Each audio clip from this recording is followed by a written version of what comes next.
ஒரு வெயில் நிறைந்த சிறிய திறந்த வெளியில் ஆமை டோபி மிகப்பெரிய சூரியகாந்தி பூவை வளர்க்க கனவு கண்டது.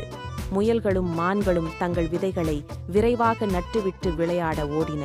டோபி ஒரு விதையை நட்டு ஒவ்வொரு நாளும் அதை மிகுந்த கவனத்துடன் பராமரித்தது. அதற்கு நீர் ஊற்றி களைகளை நீக்கி புயல்களிலிருந்தும் பாதுகாத்தது.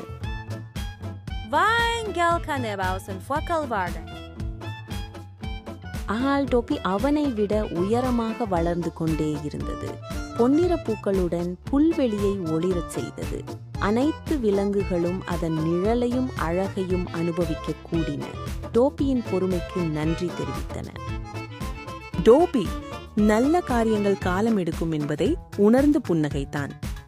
நீதி, பொறுமையும் விடாமுயற்சியும் சிறிய ஆரம்பங்களை அசாதாரணமான ஒன்றாக மாற்றும்.